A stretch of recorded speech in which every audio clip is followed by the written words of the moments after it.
Hi, I am Shantanu Nikra, ex chief manager bank of Baroda, financial consultant and proprietor Kutch consultancy. और मैं आपको बता दूं, मैं प्रीवियसली बैंक ऑफ बड़ौदा में एज एन ऑथराइज ऑफिसर भी था, जो कि सरफाई रिलेटेड सारे मैटर्स देखते थे। तो मैंने बहुत सारे कब्जे लिए हैं। तो आज बात करेंगे सरफाई के बारे में।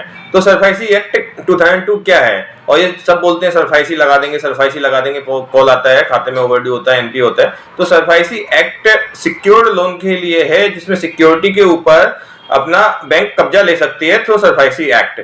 तो इसमें सरफाई एक्ट में सबसे पहले क्या होता है, एक 13(2) का नोटिस आता है, जिसको 60 डेज नोटिस कहते हैं और रिकॉल नोटिस भी कह सकते हैं। बोरोवर का खाता एनपी होने पर बैंक 13(2) का नोटिस भी करती है, जिसमें बोरोवर को 60 डेज का टाइम होता है और 60 डेज में उसको टोटल ड्यूज क्लियर करना होता है। अदरवाइज बैंक उसकी सिक्योर्ड एसेट पे कब्जा ले ले। सिक्योर्ड एसेट मतलब मकान हुआ, दुकान हुआ, लैंड हुआ, जो भी आपने सिक्योरिटी पे दिया हुआ, इन व्हीकल्स भी सरफाई एक्ट में आते हैं। मूवेबल एंड इमूवेबल दोनों ही सरफाई एक्ट में आते हैं। फिर क्या होता है कि अगर आप 13(2) में अगर आपने 60 डेज में भर दिया तो वेल एंड गुड, या आप खाते को अपना ओवरड्यू क्लियर करके अपग्रेड भी कर सकते हैं, तो भी सरफाई एक्शन बंद हो जाती है। फिर क्या आता है, अगर सरफाई एक्शन में आपको कोई ऑब्जेक्शन लेना है तो आप 13(3) से ऑब्जेक्शन ले सकते हैं। जो भी ऑब्जेक्शन लेने के भी तमाम तरीके होते हैं, काफ़ी पार्टी लेती हैं, कई लोग नहीं भी लेते हैं।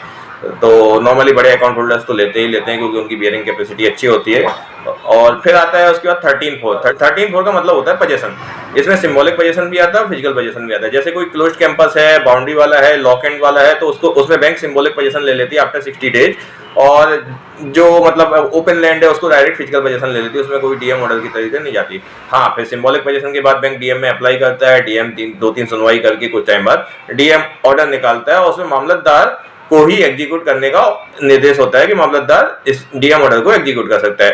अभी ये जो पोजीशन ऑर्डर है वो सीजीएम भी निकाल सकते हैं, अभी रिसेंट चेंजेस हुए हैं। तो उसके बाद प्रॉपर्टी का फिजिकल पोजीशन होता है एग्जीक्यूशन के द्वारा, और फिर बैंक उसको ऑक्शन में निकालती है। साथ में आपको यही बता दूं, बैंक सिंबॉलिक पोजीशन के बाद भी ऑक्शन निकाल सकती है, लेकिन उसमें लॉक एंड की प्रॉपर्टी ओनर के पास होती है, ना कि बैंक के पास। और जिसको फिजिकल पोजीशन कहते हैं, फिजिकल पोजीशन में लॉक एंड की बैंक के पास है। तो अगर कभी आप एज ए बायर देख रहे हैं ऑप्शन में, तो आपको हमेशा फिजिकल पोजीशन, प्रत्यक्ष कब्जा वाली ही प्रॉपर्टी लेनी चाहिए, जिससे आपको इमीडिएट पेमेंट करने के बाद पोजीशन मिल जाए बैंक के through. Being an authorise officer, मैंने भी बहुत सारे कब्जे लिए हैं। मैंने 300 से भी ज्यादा कब्जे लिए अपने 5 इयर्स के ऑथराइज ऑफिसर के टेन्योर में।